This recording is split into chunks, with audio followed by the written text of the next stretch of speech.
রাজধানীর শ্যামপুর এলাকা হতে জাল নোট প্রস্তুতকারী চক্রের মূল হোতা হৃদয় মাদবরকে গ্রেপ্তার করেছে র্যাব-৩। জাল নোট তৈরিতে ব্যবহৃত সরঞ্জামাদি এবং বিপুল পরিমাণ জাল নোটসহ তাকে গ্রেপ্তার করা হয়।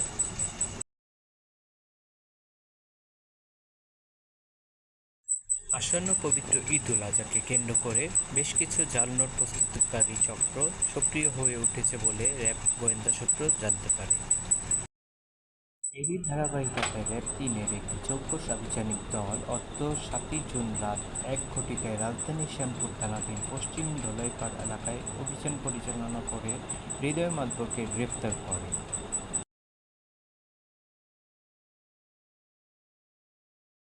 গ্রেপ্তারকৃত আসামির হেফাজত হতে জাল নোট তৈরিতে ব্যবহৃত কম্পিউটার, প্রিন্টার, পেপার কাটার সহ ৬০২টি ১০০ টাকার নোট ও একটি ৫০০ টাকার নোট উদ্ধার করা হয়।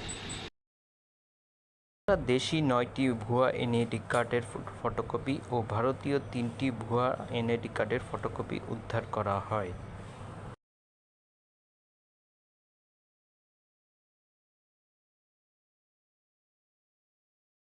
প্রাথমিক জিজ্ঞাসাবাদে গ্রেপ্তারকৃত আসামির পূর্ব থেকেই কম্পিউটারে পারদর্শী ছিল বলে জানায়।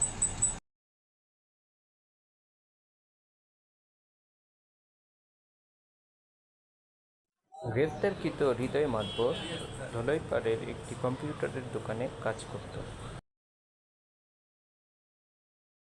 গ্রেপ্তারকৃত আসামির বিরুদ্ধে আইনগত ব্যবস্থা প্রক্রিয়াধীন, বলেছেন র্যাবের কর্মকর্তা।